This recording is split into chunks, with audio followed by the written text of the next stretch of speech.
Muy buenas noches, compañeros, docente. A continuación vamos a enviar el guión, es una cortinilla de entrada en el cual se menciona lo siguiente.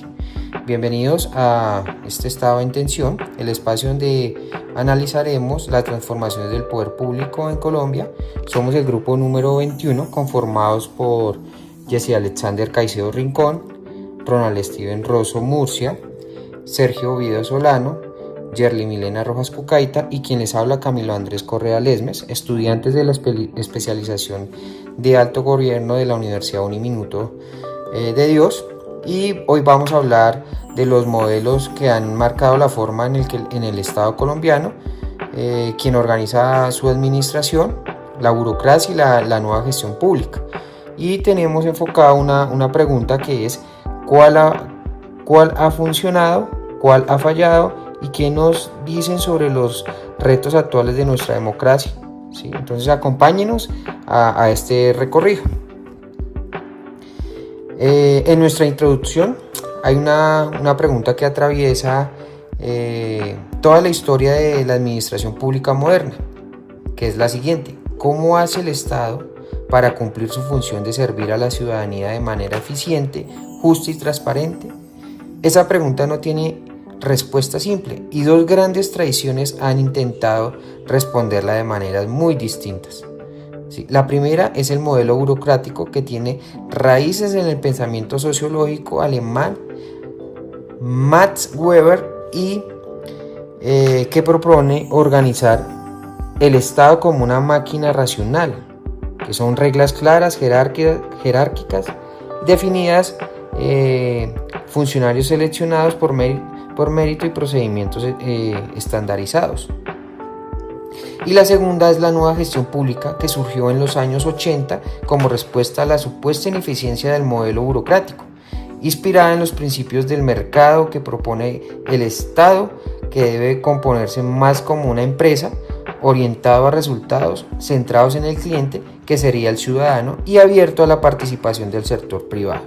Adicional a eso, también analizaremos estos dos modelos en su historia en Colombia, sus aciertos y sus profundas contradicciones. Lo hacemos apoyados en los planteamientos de Pardo Calderón 2020 y Monedero 2017, que señalan que el Estado moderno atraviesa tensiones que ponen en cuestión su propia capacidad de garantizar los derechos de la ciudadanía. Bloque 1. Burocracia, características y principios en Colombia. Comencemos por el principio. ¿Qué es la burocracia? En el lenguaje cotidiano, la palabra tiene una connotación negativa: trámites interminables, filas eternas, papeleo sin fin.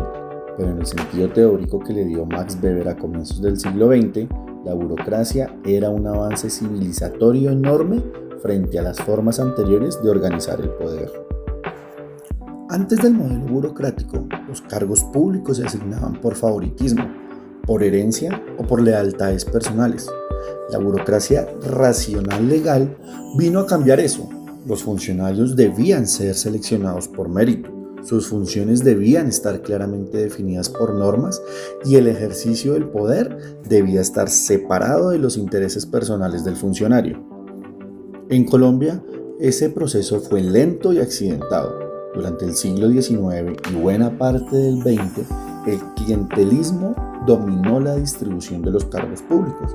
La Constitución de 1991 y la Ley 909/2004 representaron avances importantes con el establecimiento de la carrera administrativa, que busca garantizar que el ingreso al servicio público se base en el mérito y no en la cuota política. Los principios del modelo burocrático en Colombia son varios. Primero, la legalidad. Toda actuación del servidor público debe estar fundada en la ley. Segundo, la jerarquía. La entidad se organiza en niveles de autoridad claramente definidos. Tercero, la imparcialidad. El funcionario debe actuar sin discriminación ni favoritismo. Y cuarto, la eficiencia. Aunque suene más propio de la nueva gestión pública, también está consagrada como principio constitucional del servicio público. Pero aquí aparece una tensión importante que señala Pardo Calderón 2020. El modelo burocrático colombiano tiene una gran fortaleza en su diseño normativo, pero en su implementación real está atravesada por prácticas clientelistas que no han desaparecido. Según el DAF, más del 60% del personal en muchas entidades nacionales son contratistas de prestación de servicios, por fuera de la carrera administrativa y más vulnerables a la influencia política. Es decir, Colombia tiene un andamiaje burocrático formal muy bien construido sobre el papel, pero en la práctica convive con formas de dominación patrimonial que Weber habría reconocido perfectamente.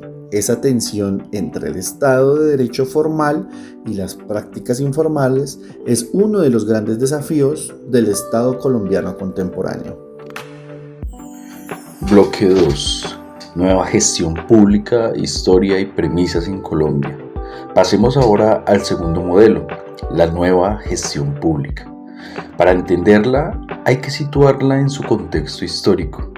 A finales de los años 60 e inicio de los 80, el mundo occidental vivió una crisis del estado de bienestar. Los gobiernos de Thatcher en el Reino Unido y de Reagan en los Estados Unidos comenzaron a promover la idea de que el Estado era el problema, no la solución, y que la eficiencia del mercado debía penetrar en la gestión pública. Según Monedero 2017, es un crítico de este giro.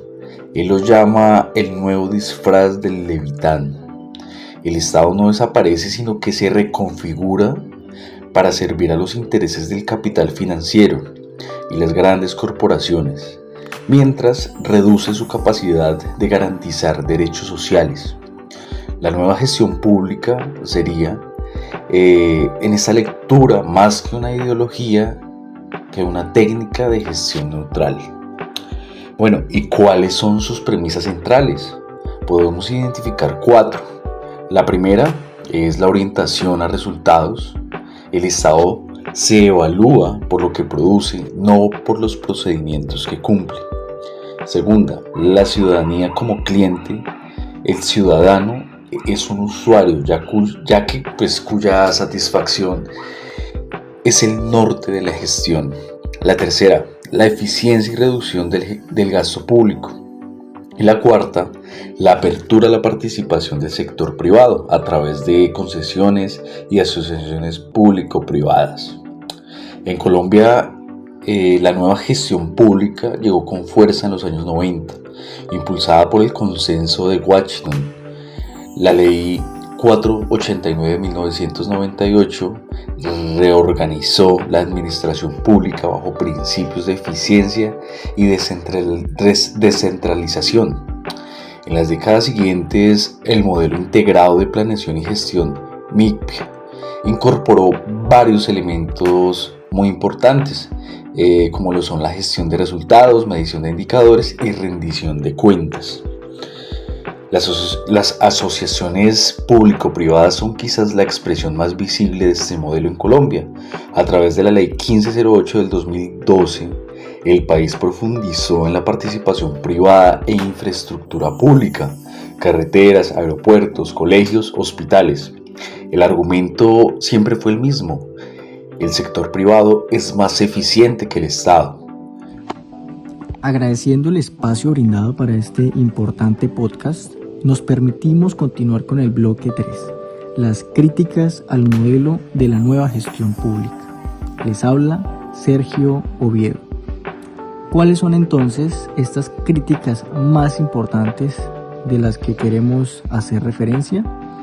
Tenemos la primera y la más profunda, que de acuerdo con Monedero en 2017, y es que la nueva gestión pública no es una solución técnica neutral, sino un proyecto político.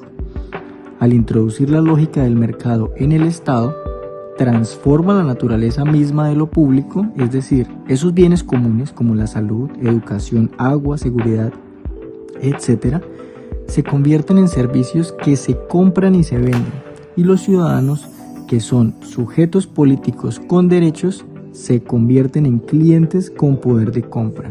El resultado es que el que no puede pagar simplemente queda excluido de estos bienes comunes.